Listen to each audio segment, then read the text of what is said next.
naman sa inyo yung Battlefield dahil marami sa inyo ang hindi na satisfied dahil labi lang yung pinakita ko ng previous video ko. And this time, I'll give you a tour on the Battlefield. Pero Eco Valley na sa ngayon, okay? I know marami pa rin sa comment section na hindi na niniwala tulad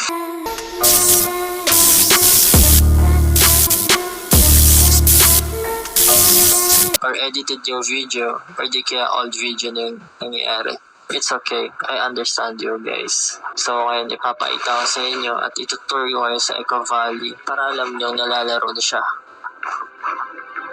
Kung mapapansin nyo, pwede na pumulit na mga barrel and may mga gamit na rin sa mga lapag. This game is under development pa rin. Kaya kung mapapansin nyo, madami pa rin bugs. Okay, nililibot ko muna kayo sa Eco Valley. Ulitin ko, yung mga pwede para maglaro nito is yung mga naka-pre-alpha test. So, few pa lang yung may access sa game nito. And, kaya nila ginagawa yun is para maka-help sila to find bugs and ma-fix ito ng developers. And also, nag-announce na rin sila about sa alpha test. So, magkakaroon ulit ng next batch para magkaroon ng access yung mga player dito. And ma-help nyo makahanap ng bugs and ma-fix nila agad para ma-release nila ng smooth yung game. At para sa mga nagsasabi ng July 25 yung official release ng game, hindi po yun totoo.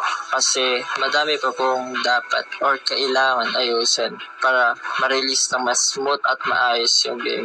At sa mga nagtatanong kung saan to, sa PC pa lang po meron. At napapansin nyo itong SUV na to, medyo buggy pa siya. Try natin sakyan. Punta natin sa harap para mag-parker naman tayo sa building. And comment nga kayo chat kung kanino kayo natuto mag-parkers dito sa building na to. Mention nyo na rin yung mga idol nyo para alam na nila na babalik yung Rust and malalaro na uli natin. Basta. Ganun pa rin, medyo madali pa rin naman mag-parker. Lalo kung may healer ka. Parang dati na kapag madaming kalaban, ang tayong gagawin mo is mag-parkour. Tapos doon mo sila habulin. Marunong pa rin naman tayo mag-parkour. Kaya sana maayos nila agad itong game na to and ma-improve pa lalo. Sana din kapag ka-release nila ng game na to. Walang cheaters.